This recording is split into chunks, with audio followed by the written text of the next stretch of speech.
छोटे से रुचि छलांग और दर्शकों के सारे सवाल जल्दी से हम लेना शुरू करते हैं। देखिए, शंकर सिंह जी का सवाल है।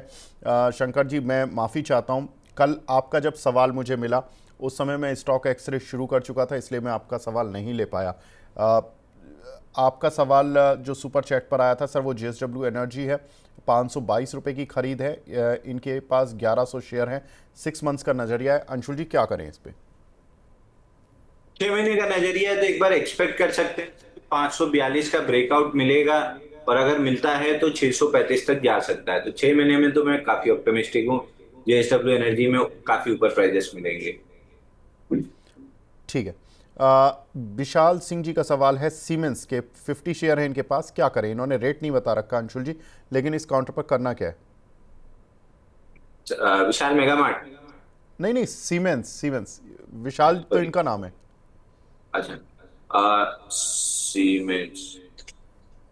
अरे आज वो लिस्टिंग हुई है ना सर, उस पर व्हाट्सएप पे धड़ाधड़ सवाल आ रहे हैं। अच्छा। श्रीजी शिपिंग की जो लिस्टिंग हुई है। जी। सीमेंट सर देखिए, 3371 का सपोर्ट तोड़ के उसके नीचे चल रहा है। तोड़ने के बाद लो भी 2380 तक का बन गया था। पुल बैक में वहीं पे 3371 पे आके अटका है, लेकिन हायर लो बना रहा है। तो अगर व्यू आपका 6 महीना 1 साल का है, तो उसमें मेरे को लग रहा है कि 3371 निकाल के करीब 4000 का भाव एक बार आपको मिल सकता है। तो उस हिसाब से देख सकते हैं। ठीक है। हेमलता जी पूछ रही हैं, सर विक्रम सोलर IPO में लिए थे, प्रॉफिट बुक करें या होल्ड करें? सर एक बार स्टॉक का नाम रिपीट कीजिए, फिर वो विक्रम लिस्टिंग का सोलर, सवाल था है। विक्रम सोलर, अच्छा, जो विक्रम IPO आया था सोलर। अभी। ये दोनों दोनों आज लिस्टिंग ही डिस्कस कर लेते हैं। आप भी पूछ ही लिए विक्रम सोलर। जी। विक्रम दो लिस्टिंग हुई है ना, दोनों ही पे व्हाट्सएप पे सवाल आ रहे हैं। जी। विक्रम सोलर ठीक लग रहा है सर। विक्रम सोलर में 15 मिनट के चार्ट पे देखेंगे तो एक फ्लैग काइंड ऑफ पैटर्न का ब्रेकआउट है 364 पे। नीचे कहीं भी 355-55 का स्टॉप लॉस, मतलब ये इसको कहते हैं ना, एक दो दिन का या इंट्राडे पंटिंग वाला ट्रेड, उस टाइप का ट्रेड बन रहा है। 365 का ब्रेकआउट है, स्टॉप लॉस लगा लीजिए 350 का। अगर खिंचा तो 400 रुपए तक खिंच सकता है। पंटिंग काइंड ऑफ मूव जिसको हम कहते हैं ना, मतलब आपको तो समझ में आ ही रहा होगा, 20 साल हो गए पंटिंग जिसको कहते हैं। मैं उसको हिंदी में समझा नहीं पा रहा हूँ, क्या बोलना चाहिए उसको। पंटिंग पंटिंग ही कहलाती है अब वो, बिल्कुल वो, अब उसका हाँ हिंदी वही शब्द तो मैं मेरे मतलब पास भी नहीं है। हिंदी में, मतलब वो हाँ, रिटेल वाली भाषा में समझा नहीं पा रहा हूँ रिटेल उसको। को क्या फंसाने वाला, मतलब पंटिंग, मतलब टाइप की, थोड़ा नहीं, फंसाने वो वाला नहीं, मतलब फंसाने क्विक वाला नहीं है, मूव। मतलब एग्जैक्टली पंटिंग क्विक मतलब। मूव जिसको कहते हैं। हाँ, क्विक मूव, ठीक है। भाई लिया दिया तुरंत, मिला तो मिला, नहीं मिला तो 2-4 रुपए अपना जो लॉस है वो दे के बाहर हो गए, उस टाइप का मूव। दूसरा, श्रीजी शिपिंग। इस पे सर हमारा कवरेज काफी ज्यादा हाई था। इसकी मैनेजमेंट से भी हमने बात की थी जब इनकी कॉन कॉल हुई थी। और सबसे बड़ी चीज जो नहीं थी उस समय जब मैनेजमेंट कॉन कॉल में हम बात कर रहे थे, हमने लिस्टिंग के लिए बोला ही था कि लिस्टिंग में जो थोड़ा बहुत गेन मिलेगा मिल जाएगा। बट एक चीज जो चेंज हो रही है, शिपिंग और इन सब चीज को ना इंफ्रास्ट्रक्चर के अंडर में डाल रहे हैं, मतलब इंफ्रा का स्टेटस मिल रहा है, तो इनके लिए लोन मिलने का और इजी लोन मिलने का एक बहुत बड़ा स्कोप खुल जाएगा। और जिस हिसाब की मैनेजमेंट एग्रेसिव रही है, मतलब उस समय तो उनके पास ये एडवांटेज नहीं था कि गवर्नमेंट का खजाना इनके लिए खुल रहा है। अब लिस्टिंग आते आते ये मतलब डिस्कशन हो रहा है कि शिपिंग को इंफ्रा का वो दे दिया जाएगा दर्जा, तो इनके लिए एक बड़ा इजी और सस्ता लोन और ये सारी चीजें उपलब्ध हो जाएंगी। तो ये इनके लिए एक बड़ा पॉजिटिव ट्रिगर हो सकता है। उस हिसाब से जो हमारी रेटिंग थी कि IPO के लिए आप लेके लिस्टिंग के लिए लेके बेच लीजिए, तो जो हमने कवरेज बनाई थी हमारा ये था कि पैट करीब इनका 13% बढ़ा है और ईयर ऑन ईयर उसी हिसाब से बढ़ेगा। बट अब अगर ये इंफ्रा स्पेंडिंग, मतलब इंफ्रा का स्टेटस मिल जाता है इस कंपनी को, जो कि मतलब इस कंपनी को नहीं, मतलब इस सेक्टर को, तो इस सेक्टर की लगभग सारी कंपनियों में अच्छी तेजी डेवलप हो सकती है। फिर आप पूछेंगे SCI का या बाकी का, तो उनमें बाइंग क्लाइमेक्स हुआ है, उनको मैं छेड़ूंगा नहीं। ये नया शेयर है, इस शेयर में भी कोई उलझा हुआ नहीं है। जब जिसके पास भी लिस्टिंग मतलब IPO में मिला है, लगभग सभी प्रॉफिट में है। तो इस शेयर को थोड़ा सा अगर आप लिस्टिंग गेन के प्रोस्पेक्टिव से ना देखते हुए 1-1.5 साल के प्रोस्पेक्टिव से अगर आप रखते हैं, तो मेरे को ऐसा लग रहा है कि जो इंफ्रा का स्टेटस इस सेक्टर को मिल रहा है, उसके लिए कैपिटलाइज, उसका जो बड़ा मूव कैपिटलाइज करना है, वो अब चूंकि सरकारी कंपनियों में बाइंग क्लाइमेक्स हो चुका, सेल ऑफ कंप्लीट हो गया, बाउंस बैक हो गया, साइडवेज चली गई हैं, तो इकलौता मेरे को फिर यही ऑप्शन दिखता है। तो इसको मैं अपने क्लाइंट्स को लॉन्ग टर्म डिलीवरी के हिसाब से एक बार रिकमेंड करने की, आज हम लोग रिकमेंड कर ही रहे हैं, बहुत लोगों को कराया भी है। मतलब डीलिंग डेस्क अब इसको लॉन्ग टर्म के लिए रिकमेंड करना स्टार्ट कर रही है, क्योंकि इंफ्रा का जो स्टेटस मिला है उसमें एक बड़ा पैसा बन सकता है सेक्टर में। बाकी में बाइंग क्लाइमेक्स हुआ है तो obvious choice process of elimination के बाद यही कंपनी बचती है। तो अगर आप जो भी लॉन्ग टर्म इन्वेस्टमेंट के लिए देख रहे हैं, साल डेढ़ साल के लिए, आप देख लीजिए, स्टॉक को देख सकते हैं यहाँ पे बाई करके। 13% का ईयर ऑन ईयर वो ग्रोथ था इनका, जो इंफ्रा स्टेटस मिलने के बाद अगर लोन सस्ता हुआ तो वो भी बैलेंस शीट में प्रॉफिट आएगा, और पैसा मिला है तो बट ऑब्वियस है कि आदमी एक्सपेंशन की तरफ जाएगा ही। जो अभी तक ठीक ठाक एक्सपेंशन करने का था वो एग्रेसिव एक्सपेंशन में निकल जाएंगे। तो this can be A wealth builder, but again ये इन्वेस्टर्स एक डेढ़ साल अगर आप रख रहे हैं तो आप बड़ा पैसा कमा सकते हैं। तो यहाँ पे इस स्टॉक के लिए मैं अपना वो जो नियम है 3 to 5 days वाला और फिर आईपीओ बेस का, उसको ड्रॉप करूंगा। उसकी सबसे बड़ी वजह ये है, और आप तो 20 साल से हैं विवेक जी, आपको मतलब सूरज को दिया दिखाने वाली बात हो गई कि जिस सेक्टर में गवर्नमेंट स्पेंडिंग सबसे ज्यादा है वो सेक्टर कैसे बूम करता है, ये पीएसयू की रैली में ऑलरेडी हम देख ही चुके हैं कि जिसको मिला पैसा उसका हो गया बम बम। तो इसको मिला है और कोई भी लॉस में नहीं है, यानी जो ओवरहेड सप्लाई की चिंता मेरे को बाकी स्टॉक्स में है वो इसमें नहीं है। तो ये एक स्टॉक है जो आप अगर डेढ़ साल 2 साल वेल्थ बिल्डिंग के हिसाब से, ना प्रॉफिट बनाने के हिसाब से नहीं बोल रहा हूँ, वेल्थ बिल्डिंग के हिसाब से अगर रखना है साल डेढ़ साल के लिए, स्टॉक को रख के छोड़ दीजिए। अब समस्या क्या है, सेबी का नियम है कि 30 दिन पहले 30 दिन बाद तक आप जिस पे बात की है नहीं ले सकते हैं। तो मैंने आईपीओ पे इसकी रिपोर्ट भी बनाई है, लिस्टिंग पे भी बात कर रहे हैं, तो मेरे लिए 15 20 दिन 30 दिन इसके लिए जो सेबी विंडो है क्लोज होने तक मैं इसको नहीं खरीद पाऊंगा। जैसे ही वो विंडो क्लोज होगी I will surely consider in my personal portfolio, क्योंकि गवर्नमेंट स्पेंडिंग तेजी से बढ़ रही है। तो इकलौती यही कंपनी बचती है जिसमें ओवरहेड सप्लाई नहीं है और मैनेजमेंट बहुत एग्रेसिवली एक्सपैंड कर रहा है। तो मेरी नजर में ये रहेगा, मेरे पर्सनल पोर्टफोलियो में मोस्ट लाइकली ये स्टॉक जाएगा, बट सेबी विंडो के बाहर होने के बाद, क्योंकि रिलायंस, अदानी ग्रीन, इस सब में तो अपना इतना डिस्कस कर ही चुके हैं कि सेबी विंडो, तो ये जैसे ही सेबी विंडो से बाहर जाएगी मैं इसको अपने पर्सनल पोर्टफोलियो में रखूंगा साल डेढ़ साल 2 साल के लिए। ठीक है। तो ये एक ऐसा स्टॉक जो कि अंशुल जी ने बोला कि इसको ये अपने पर्सनल पोर्टफोलियो में भी देखना चाहेंगे और इस पर बुलिश हैं। अगला सवाल हमें मिला है गोदरेज प्रॉपर्टीज़ पर, मल्लिका अर्जुन जी का। करंट प्राइस पर बाय कर सकते हैं क्या 1 साल के लिए? गोदरेज प्रॉपर्टी, गोदरेज रेज प्रॉपर्टी, एक बार रियलिटी इंडेक्स देख लिया जाए पहले। नहीं सर, आप देखिए, हाँ ठीक है, दोनों सेम है। रियलिटी इंडेक्स में देखिए कंटिन्यू फॉल है, 3 साल और ईयरली वीवैप दोनों रिजेक्ट हुए हैं, और लास्ट वीक तो ईयरली वीवैप रिजेक्ट हुआ है, करंट में फॉलो थ्रू मूव है। 902 पे है रियलिटी इंडेक्स, 808 का टारगेट है, यानी लगभग 10% नीचे अगर इंडेक्स आता है तो फिर इस स्टॉक का चलना मुश्किल हो जाएगा। ऑलरेडी एक बुलिश गैप था 2072 पे, उसको क्लोज करके उसके नीचे क्लोज, मतलब क्लोज गैप फिल किया, उसके नीचे क्लोज किया और पुल बैक में उसी गैप पे रेजिस्टेंस आ रहा है, साथ में इंडेक्स भी मतलब फंस रहा है। तो रियलिटी स्टॉक अगले 4 6 महीने के लिए तो भूल जाए तो ज्यादा अच्छा है। अक्रॉस द बोर्ड सब, गोदरेज प्रॉपर्टी हो, लोडा डेवलपर हो, डीएलएफ हो, मिड कैप स्मॉल कैप, कोई एकाध इधर उधर चला तो अपन कर लेंगे, अब सामने आ ही जाएगा स्कैनर में, बड़े वॉल्यूम जिसमें उठेंगे तो आ ही जाएगा। बट अभी इनमें बड़े सौदे होते हुए दिख नहीं रहे हैं, इंडेक्स भी 10% नीचे दिख रहा है, दूर रहना चाहिए स्टॉक से। अगला सवाल हमें मिला है यहाँ पर SW सोलर पर, कृपी पतिदार जी का सवाल है। इसमें फ्रेश एंट्री ले सकते हैं क्या? सर समस्या ये है ना, ये चला गया है उनके पास जो इन्वेस्टर को ही पैसा कमा के देते हैं, ट्रेडर को नहीं देते हैं, रिलायंस ग्रुप। अब मुकेश अंबानी के पास है, 5 क्वार्टर के रिजल्ट देखिए, 104%, 111%, 119%, 3713%, और जून क्वार्टर में 662% की ईपीएस राइज है। 5 क्वार्टर से सेल देखिए, 78%, 36%, 215%, 114% और 93%। इतना सब होते हुए भी स्टॉक में मूव आ ही नहीं पा रहा है, क्योंकि मतलब सचो जी को अभी पूरा स्टेक जितना चाहिए लगता है उतना मिला नहीं है। तो जब तक वो भर ना ले अपनी झोली, मेरे ख्याल से स्टॉक चलेगा नहीं। बाकी जिस आपका स्ट्रक्चर बना हुआ है, ये अगर 6 महीना, 1 साल, 1.5 साल में जब भी एक्यूमुलेशन कंप्लीट हो जाएगा, इसका टारगेट 348 और 441 खुल जाएगा। तो अगर आप ट्रेडर हैं, फिलहाल आपके लिए कोई अपॉर्चुनिटी नहीं है। अगर आप इन्वेस्टर हैं तो 5 क्वार्टर इतने बढ़िया रिजल्ट और शेयर में कोई मूव नहीं है, यानी स्टॉक एक्यूमुलेट हो रहा है और वॉल्यूम पे clearly accumulative, institution accumulative candle दिख रही हैं। और मेरे ख्याल से यहाँ पे इंस्टीट्यूशन शायद प्रमोटर खुद ही क्यों हो सकता है। तो उस लहजे से इन्वेस्टर्स के लिए मैं कहूंगा, लिए हैं तो लेके शांति से बैठे रहिए, 441 मिल जाएगा। ट्रेडर के लिए 306 निकलने के बाद अपॉर्चुनिटी बनेगी।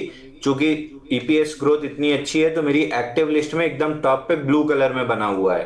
तो मान के चलिए कि जिस भी दिन 306 के ऊपर आएगा, ट्रेडिंग डिलीवरी बाय कॉल देना हम क्लाइंट को स्टार्ट करेंगे। इन्वेस्टर यहाँ डीप डिस्काउंटेड प्राइस में लेके थोड़ा सा रखना, 1.5-2 साल का पेशेंस रखें। बिल्कुल, इसमें देखिए प्रमोटर होल्डिंग है 45.74%, जिसमें रिलायंस इंडस्ट्रीज़ की जो रिलायंस की स्टेक है रिलायंस न्यू एनर्जी लिमिटेड के नाम से, वो 32.5% है। शापूर जी पालून जी का करीब 7% है।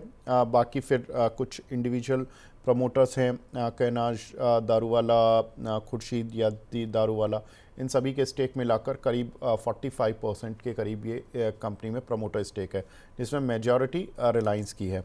ये कंपनी ने एक्विजिशन किया था स्टेक का, जिसके बाद ये काउंटर चला भी था लेकिन फिर गिरा भी उतना तेज़ी से, जबकि रिजल्ट्स इसके अच्छे आए हैं। आगे बढ़ते हैं। अगला सवाल हमें मिला है यहाँ पर पॉन्डी ऑक्साइड पर, पीडी गर्ग साहब पूछ रहे हैं, सर इस पर फ्रेश बाय बनता है क्या मिड टर्म के लिए? बस बस सर, जो जिस चीज की मैं तलाश थी वो आपने, मतलब इसको कहते हैं दिव्य ज्ञान, ब्रह्म ज्ञान प्राप्त होना। 32% वाला वो मेरे को नहीं मिल पा रहा था या मैं ढूंढ नहीं पा रहा था। वो जो 32% आपने बताया ना, वो जिस दिन 51% दिखने लगे ना, बस मान लेना वहीं से शेयर चलना स्टार्ट कर देगा। तो ये आपको एक बेसिक क्यू मैंने दे दिया है कि उस परसेंटेज पे ध्यान रखिए। तो आप ज्यादा ध्यान रखिए क्योंकि आप जल्दी देख पाते हैं, तो हम लोग को भी मार्गदर्शन कर दीजिएगा कि हो गया 51%, शुरू हो जाओ। तो हम लोग उस दिन से शुरू हो जाएंगे। अब आ जाए पॉन्डी ऑक्साइड पे।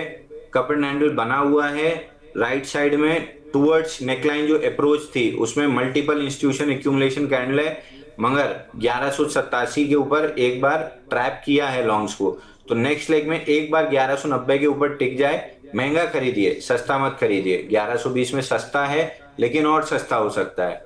1190 पे महंगा होगा लेकिन तब कंफर्म होगा कि ये और महंगा होगा। तो 1190 पे महंगा खरीदिए और 1500 और 1600 जब और महंगा हो जाए तो बेच के प्रॉफिट बुक कीजिए। सस्ता खरीदने के चक्कर में मत फंसिए। तो 1190 के ऊपर डिसाइसिव जिस दिन ब्रेकआउट आ जाए, आंख बंद करके स्टॉक खरीद लीजिएगा।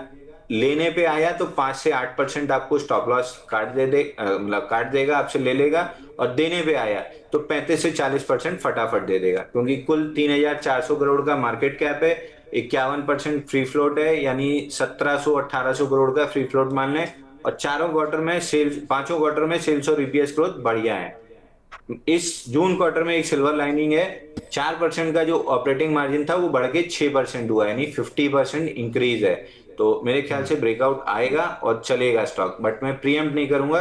1190 का जब ब्रेकआउट कंफर्म होगा मैं तभी बाई करूंगा। अगला सवाल हमें मिला है विनय कुमार जी का सुपर चैट पर, सेंचुरिटी और एनवायरो इंफ्रा, इनमें बता दीजिए सर, कोई बाय बनता है क्या?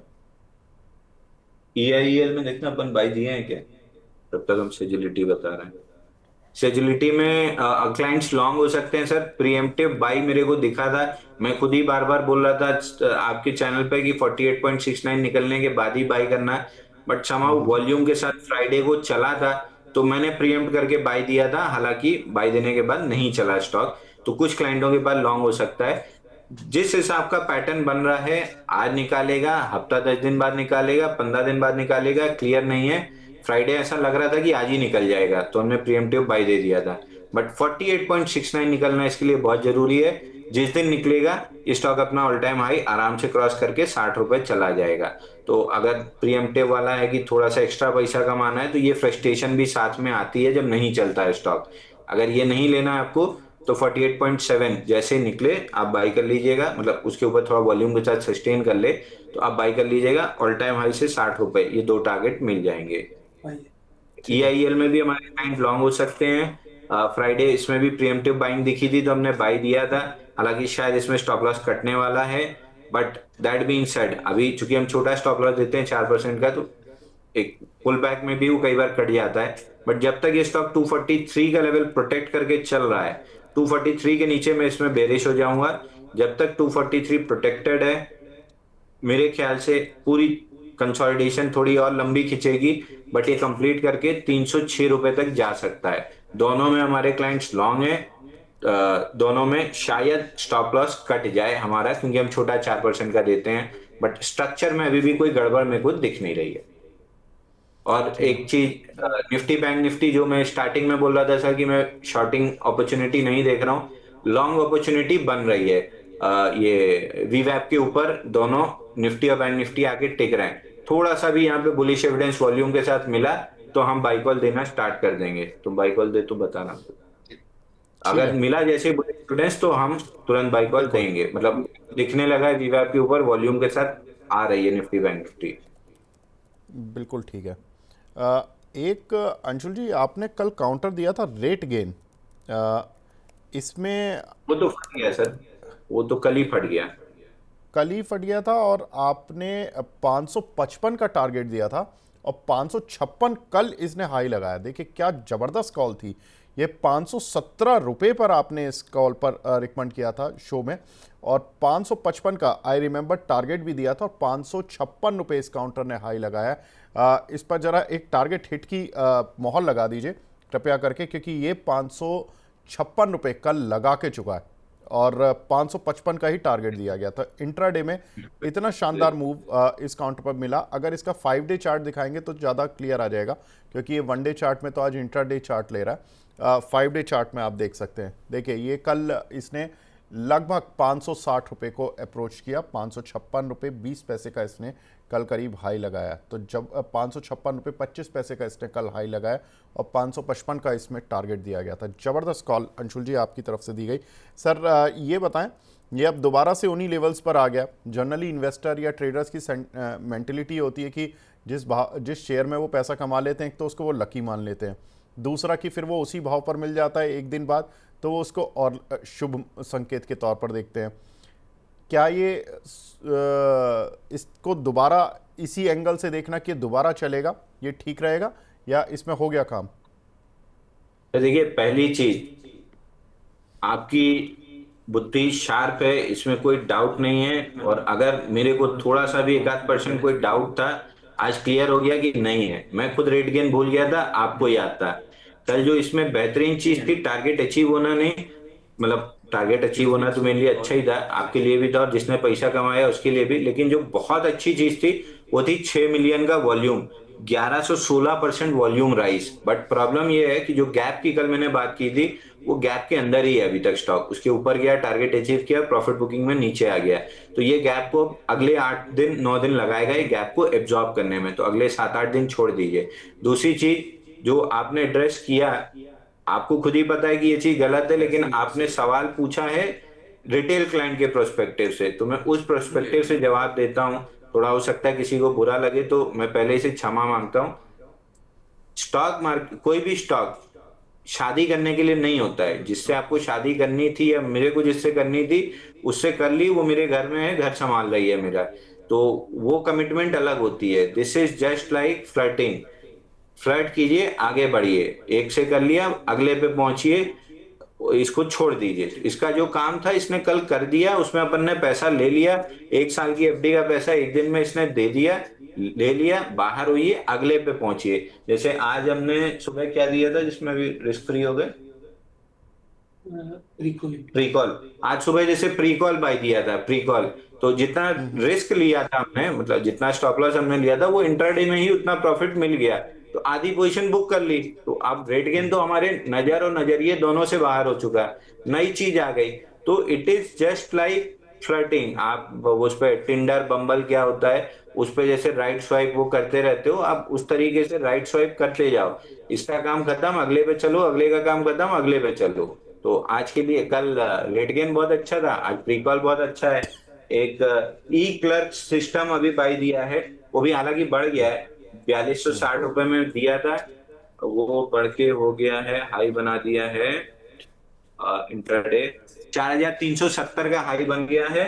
4,260 पे, 100 रुपए वो भी बढ़ गया है। ई क्लर्क्स, हाँ, ECLERX, ई क्लर्क्स एक बार अगर लगा लेंगे सामने तो दिख जाएगा। बिल्कुल, ये अभी अभी लग जाएगा, एक सेकंड रुक जाइए दस बस। बज के हाँ, छब्बीस मिनट ये पे दिया था। 4346 रुपये वाला, ये 108 हाँ, रुपये ऊपर है अभी। हाँ। ये 10 बज के 26 मिनट पे 4260 रुपए में बाई दिया था। वहां से 4370 हो आया है।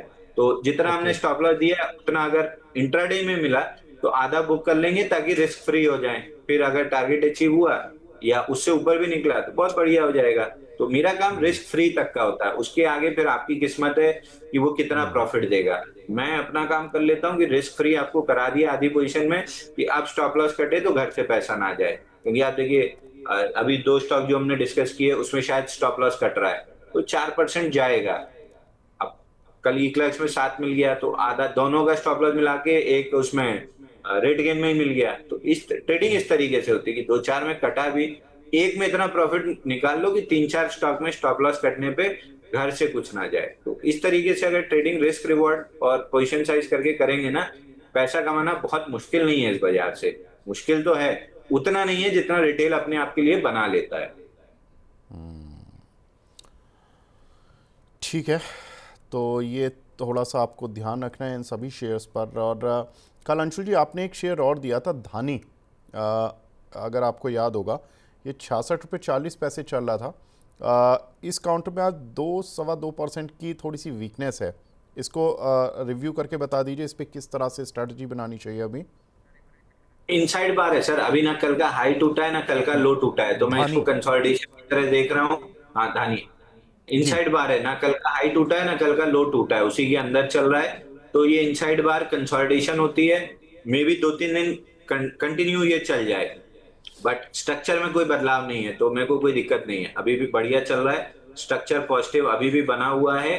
जब अगर गलती से भी 62 के नीचे क्लोजिंग किया तब स्ट्रक्चर खराब होगा, और जिसकी उम्मीद मेरे को लग नहीं रही, क्योंकि बाजार खुले कितना हो गया, 2 घंटे से ज्यादा हो गया। और कुल 50 डे एवरेज वॉल्यूम का भी 25% वॉल्यूम नहीं हुआ है। यानी डे एंड होते होते भी 50% ही वॉल्यूम कर पाएगा, which is dried up volume. तो ड्राइड अप वॉल्यूम में इनसाइड बार अपने आप में एक बुलिश साइन है। इसी का तो ब्रेकआउट हम प्ले करते हैं कि 10% 8% मूव मिले। तो अगर ये 2-3 दिन इनसाइड बार इसी तरह लो वॉल्यूम पे बनाया तो फिर ब्रेकआउट पे और बाई दूंगा। ठीक है। आज अब हमारे साथ एक और ख़ास मेहमान जुड़ी हैं, हमारे साथ वैशाली पारिक मैम जुड़ी हैं, वाइस प्रेसिडेंट टेक्निकल रिसर्च हैं प्रभुदास लीलाधर से। Vaishali ma'am, good morning and thank you so much for joining in after very long time I am talking to you. Yes, very good morning, Vivek ji. Yes, after a very long time. Yes. Thank you so much for joining in ma'am.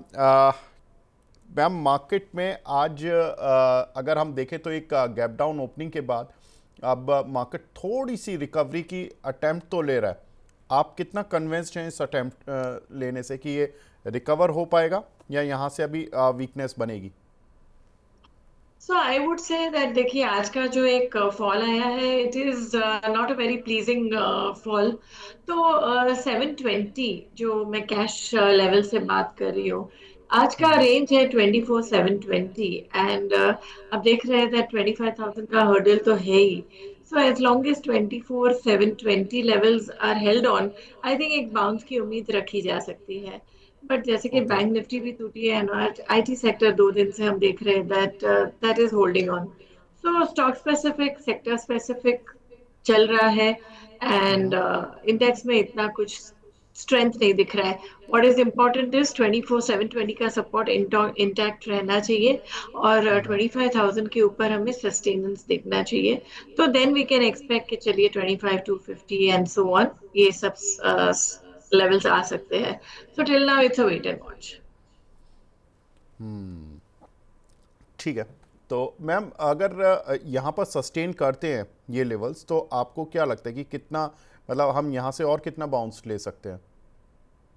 So intraday के level से मैं कहूंगी 25,000 can not be ruled out, because हमने okay. Already देखा है that Nifty had made a low 24,750 के आसपास। अभी हम बाउंस देख रहे हैं या तो एक्चुअली ट्रंकेटेड वीक है, कल छुट्टी है, तो may be 24,900 could be the final this, but well expiry भी क्लोज है, we are coming closer to expiry, so let's see 24,900 तो क्रॉस करे पहले, 24,900 950 that will be the next hurdle. ठीक है मैम, मैं दर्शकों की कुछ क्वेरीज ले रहा था, उसी में आगे बढ़ता हूँ, क्योंकि यहाँ पर बहुत सारे दर्शक हैं जो हमारे फंसे हुए हैं। एक काउंटर है हरिओम राय जी का, जो अंशुल जी आपसे पूछना चाह रहे हैं, पीपीएल फार्मा, इस पर ये बोल रहे हैं कि सर 205 रुपये की इनकी बाइंग है। अंशुल जी, इस काउंटर पर आपकी राय? सर पीपीएल फार्मा में मेरी एक राय है, जो कोई चेंज नहीं हो रही कि ट्रेडर के लिए कोई भी इसमें अभी ट्रेडिंग पैटर्न नहीं है, इन्वेस्टर्स के लिए एक्यूमुलेशन जोन है, जाना इसको 400 रुपये है। ठीक है। वैशाली मैम, एक काउंटर है फैक्ट फर्टिलाइज़र वाला जो कंपनी है, इस पर हमारे एक दर्शक हैं पार्थानाथ जी, वो आपका व्यू जानना चाहते हैं। हमने देखा कि कई दिनों से एक्चुअली ये फर्टिलाइजर स्टॉक्स अच्छे से चले हैं और अभी इसमें भी हम प्रॉफिट बुकिंग देख रहे हैं, बट फिलहाल इसमें कोई नेगेटिव व्यू नहीं है। रिट्रेस हो सकता है, नियर टर्म सपोर्ट आ रहा है 950 का, अनलेस एंड अनटिल 950 का सपोर्ट टूटता है तब तक के लिए बने रहिए। इफ 950 लेवल्स ब्रेक तो फिर हमें और भी प्रॉफिट बुकिंग दिख सकती है। तब तक के लिए मुझे लग रहा है लॉन्ग टर्म ट्रेंड ऑल्सो भी ठीक ठाक ही है, होल्ड कर सकते हैं। ठीक है। एक क्वेश्चन हमें मिला है अंशुल जी, एक्मे सोलर पर, गौरव पनवार जी का सवाल है। शॉर्ट टर्म में इन्होंने 1560 क्वांटिटी ली हुई है 309 रुपये की प्राइस की, इस पर आपका व्यू?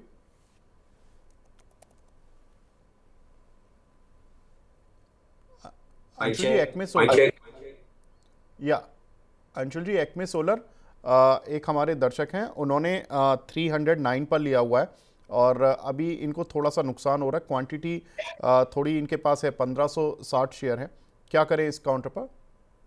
सर एक्मे सोलर में आईपीओ बेस ब्रेकआउट है 291 रुपए पे, 172 दिन का आईपीओ बेस ब्रेक नहीं, 179 डेज का आईपीओ बेस ब्रेकआउट कल बना था। वॉल्यूम था लगभग 50 डे एवरेज वॉल्यूम 2 मिलियन का था, 7.5 मिलियन का एवरेज वॉल्यूम था, यानी अच्छे खासे एवरेज वॉल्यूम से इसने ब्रेकआउट दिया था। तो यहाँ से आपका स्टॉप लॉस होना चाहिए 275 रुपए, और अगर ये ब्रेकआउट सस्टेन होता है तो 350 रुपए का टारगेट तो आराम से मिलना चाहिए इसमें। तो खोने के लिए यहाँ से 10 से 12 रुपए है, पाने के लिए करीब करीब 50 से 60 रुपए है, तो ये रिस्क लेने जैसी है। अगर आप 275 का स्टॉप लॉस लगाने का डिसिप्लिन रखते हैं क्लोजिंग बेसिस पे, तो एक्मे सोलर अच्छा लग रहा है, आईपीओ बेस ब्रेकआउट है। ठीक है। शंकर सिंह जी का दूसरा सवाल भी है, का जिंदल स्टेनलेस पर, वैशाली मैम 700 रुपीज़ की इनकी बाइंग है और ये काउंटर बहुत, अगर हम 2018 से देखें, आई रिमेंबर, क्या ज़बरदस्त रन में रहा है ये काउंटर, 700 की लेकिन इनकी खरीद है, अभी क्या करना चाहिए मैम? प्लाईवुड से काफी चल चुका है, वन वे रैली आई है ये स्टॉक में, रिसेंट जो लो हुआ था 650 और वहां से एक वन वे चला है, तो मेरे ख्याल से पार्शियल प्रॉफिट बुकिंग तो जरूर कर लेना चाहिए, या तो फिर ट्रेलिंग स्टॉप लॉस के साथ होल्ड करिए, बिकॉज लॉन्ग टर्म चार्ट तो ठीक ठाक ही है। इन वीकली चार्ट में देख रही हूँ तो it's ready for a breakout. So अगर ये स्टॉक आई थिंक वेल 850 के ऊपर सस्टेन करेगा तो फिर आई थिंक इसमें एक नया भाव भी दिख सकता है। तो थोड़ा पार्शियल प्रॉफिट बुकिंग करिए या तो फिर ट्रेलिंग स्टॉप लॉस रखिए, long depending on your time horizon, उसी अनुसार एक ट्रेडिंग स्ट्रेटेजी बनाइए। ठीक है। नवकार कॉर्प, शशि भूषण जी का सुपर चैट पर क्वेश्चन मिला हुआ है। अंशुल जी, 120 रुपये 50 पैसे की इनकी कुछ बाइंग है, लॉन्ग टर्म का व्यू जानना चाहते हैं, इस काउंट पर आपकी राय? ये तो अब सर जहां तक मेरे को याद है, ये जेएसडब्ल्यू ग्रुप की कंपनी हो गई, जेएसडब्ल्यू इंफ्रा के अंडर में इसको वो लॉजिस्टिक के लिए खरीदा गया था। ये जब आपने स्टॉक एक्सरे में डिटेल बताई थी तब मेरे को वो जो याद आ रहा है, इफ आई एम बिल्कुल नॉट बिल्कुल। रॉन्ग। हाँ, मैं भी, अब देखिए इसमें जी, जी हाँ एक मिनट आप देख लीजिए, तब तक मैं टेक्निकल कमेंट्री बता दे रहा हूँ। बिल्कुल, जेएसडब्ल्यू पोर्ट ने इसमें 70.37% स्टेक लिया हुआ है। अंशुल जी, ये जेएसडब्ल्यू ग्रुप की ही कंपनी है आप? जेएसडब्ल्यू पोर्ट जेएसडब्ल्यू इंफ्रा की सब्सिडी है हाँ, शायद। वही है, जेएसडब्ल्यू ग्रुप की ही कंपनी है अब ये, जेएसडब्ल्यू पोर्ट की अब ये सब्सिडरी कंपनी हो चुकी है। यस, बताएं। इसमें सर 29 जुलाई को 5.1 मिलियन का वॉल्यूम था, 458% वॉल्यूम राइज था। उस दिन हाई बना था 140 का, लो बना था 117.53 का। उसके बाद से अभी तक उसी कैंडल के अंदर काम हो रहा है। जैसे अभी एक स्टॉक हमने डिस्कस किया कि इनसाइड बार है, वॉल्यूम नहीं गिरा, धानी धानी डिस्कस किया था। धानी में आज पहला इनसाइड बार है, इसमें 18 दिन से इनसाइड बार चल रही है। उस बड़ी कैंडल का 29 जुलाई वाली कैंडल का हाई लो दोनों क्रॉस नहीं हो रहा है। तो जब ये हाई क्रॉस करेगा 140 का, या एक बार लो स्वीप करेगा 117 का, दोनों केस में बाई बनेगा, ऊपर 161 का कम से कम टारगेट बनेगा। तो लगभग नवकार कॉर्प में मान के चलिए कि पहले लो स्वीप होगा, वीक लॉन्ग्स को निकाला जाएगा, उसके बाद चलेगा 117 के नीचे। जब भी फेल्ड अटेम्प्ट बने कि 117 के नीचे जाए, एक दो दिन टिके और वापस 117 के ऊपर आके ट्रेड करना स्टार्ट करे, तो वीक लॉन्ग्स एलिमिनेट होके स्ट्रॉन्गर हैंड्स में आ जाएगा। फिर 140 का ब्रेकआउट और 161 का टारगेट दोनों आएगा। तो मैं एक बार देख रहा हूँ कि 117 का लो स्वीप हो तो बाई देना स्टार्ट करें। ठीक है। एक हमारे दर्शक हैं ऋषि कटियार जी। ऋषि जी, मैं आपको बता दूं, इनका क्वेश्चन है कि sir I wish to avail portfolio analysis services under VIP membership, please tell me how can I avail this services. Sir पहले तो आप वीआईपी मेंबरशिप ले लीजिए एंड देन फिर उसमें सैटरडेज़ को हम एक स्पेशल शोज़ करते हैं जहां पर कि हम जनरली केवल प्राइम मेंबर्स के ही सवाल लेते हैं और उसमें आप अपना सवाल भेजिए तो आपका ये सर्विसेज आप इस सर्विस का फ़ायदा उठा पाएंगे।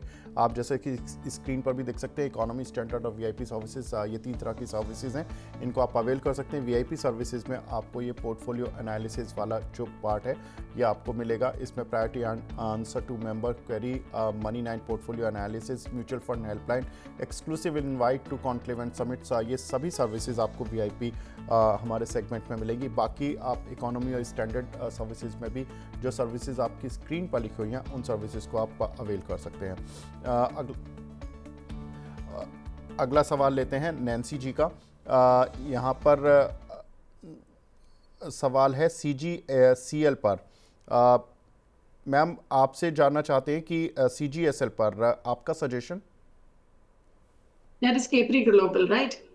जी, कैप्री ग्लोबल मैम 191 वाला। Yes. So ये स्टॉक एक्चुअली काफी कंसोलिडेट कर रहा है, but gradually it's in an upward trend. तो मेरे ख्याल से इसमें बने रहिए। अगर जिनको लेना है तो थोड़ी डिप की राह देखिए, बिकॉज ये स्टॉक का प्रोमिनेंट सपोर्ट है अराउंड 180, सो 185 के आसपास मिले तो नई एंट्री हो सकती है। पर जिनके पास है तो बने रहिए, बिकॉज आई थिंक जिस तरह से ये फॉर्मेशन बन रहा है ये ग्रेजुअली जा सकता है 210 तक। ठीक है। एक ma'am just dial Sandeep Singh ji का सवाल है, इन्होंने 1100 पर लिए हुए हैं, ये लॉन्ग टर्म के लिए जाना चाहते हैं 2 से 3 साल के लिए। आपकी राय मैम जस्ट डायल पर।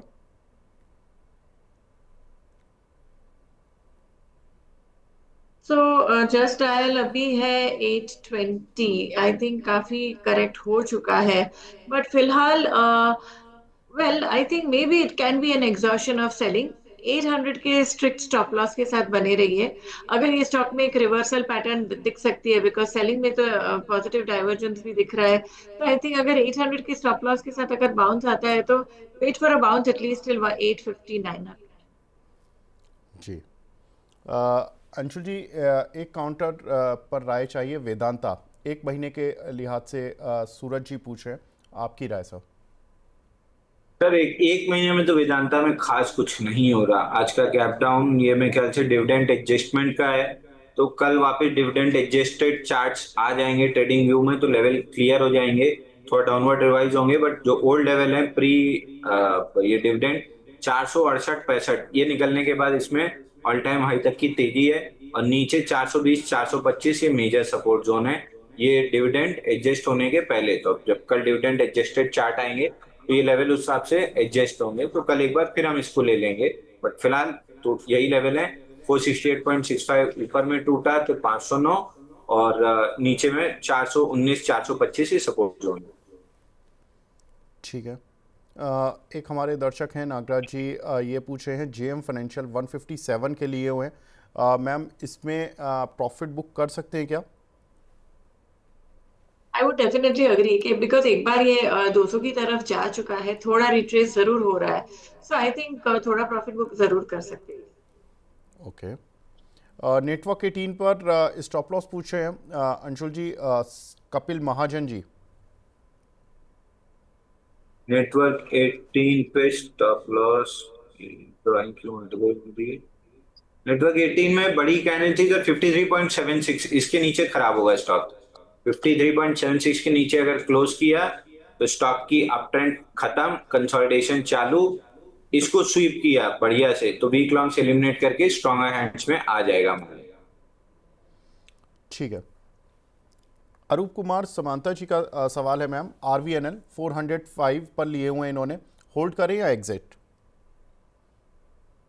आई थिंक ये सब स्टॉक्स काफी पीट चुके हैं, बट आई थिंक फिलहाल भी हम देख रहे हैं दैट यस नया लो बन रहा है। तो आई थिंक एक बार मैं वीकली चार्ट भी देख रही हूँ तो 340 का एक सपोर्ट था वो भी टूट चुका है। अभी नियर टर्म सपोर्ट है 305। सो 305 के सपोर्ट के साथ से थोड़ा एक आ सकता है spike. 300 should be the final stop loss. 300 के नीचे ये स्टॉक में और भी वीकनेस दिख सकती है, बट इतना रुके हैं तो मेरी सलाह रहेगी 300 के स्टॉप लॉस के साथ होल्ड करें। ठीक है, तो 300 के एक स्टॉप लॉस के साथ आप होल्ड कर सकते हैं। रीना परमार जी का सवाल है एलटी फूड पर, 477 के लिए हुए हैं अंशुल जी, इसको एवरेज कर सकते हैं क्या या होल्ड कर सकते हैं? कंटिन्यूस डाउन मूव रही है स्टॉक में, 18 दिन में 16% की डाउन मूव है, तो एक बाउंस बैक बन रहा है 452 तक का। 20-22 रुपए के लिए प्ले करना है तो कर सकते हैं, बट ओवरऑल स्ट्रक्चर बहुत बेहतरीन डेवलप्ड है, इसका फेलियर की कोई चांस अभी दिख नहीं रहा है। तो मैं इस करेंट डाउन मूव को पुल बैक की तरह देख रहा हूं। जब तक 388 प्रोटेक्टेड है, आई बिलीव ये स्टॉक आराम से 700 750 देगा। ट्रेडर हैं तो 20-22 रुपए के लिए प्ले कर सकते हैं, इन्वेस्टर हैं तो थोड़ा रुकिए, डिस्काउंट पुल बैक के बाद और डिस्काउंटेड प्राइस पे मिलेगा तब लेके छोड़िएगा। ठीक है मैम, एक हमारे दर्शक हैं जय कुमार अग्रवाल जी, ये पूछ रहे हैं नारायण हृदयालय पर, इनकी 2000 के करीब की बाइंग है, इस पर पूछ रहे हैं कि एग्जिट करें या hold? I think overall hospital stocks तो ठीक कर ही रहे हैं। फिलहाल कंसोलिडेट ये कर रहा है, थोड़ा प्रॉफिट बुकिंग जरूर आया है। सो 1600 का एक सपोर्ट है, लॉन्ग टर्म का नजरिया है तो 1600 का एक नियर टर्म सपोर्ट है, वो सपोर्ट को लेके चलिए। और एक बार ये स्टॉक दोबारा अगर 1850 को क्रॉस करता है तो आई थिंक रिन्यूड स्ट्रेंथ दिख सकती है। सो लॉन्ग टर्म के व्यू से 1600 के स्टॉप लॉस के साथ होल्ड करिए। ठीक है। हमारे दो दर्शक हैं अंशुल जी, सवाल एक है आलोक इंडस्ट्रीज 19 रुपये 25 पैसे का पुष्कर जी ने लिया हुआ है और नितेश कुमार जी ने 21 रुपये 50 पैसे का लिया हुआ है, लॉस हो रहा है। सर रिलायंस की एजीएम है फ्राइडे को, कोई उम्मीद कोई बाउंस बैक की, क्योंकि टेक्सटाइल शेयर सारे ही पिटे, तो आलोक भी पिट गया उसी कड़ी में। अभी तो नहीं है सर, 20 रुपए 56 पैसा टूटा है, तब से एक्सपेक्टेड है कि गैप फिल करेगा 1680 का। तो अगर एजीएम से पहले गैप फिल कर ले तो फिर एजीएम में बाउंस बैक आ जाएगा, नहीं तो फिर ये गैप पहले फिल करेगा। तो 1680 का गैप फिल होने आ रहा है जब से 20 रुपए 56 पैसे करीब का लेवल टूटा है।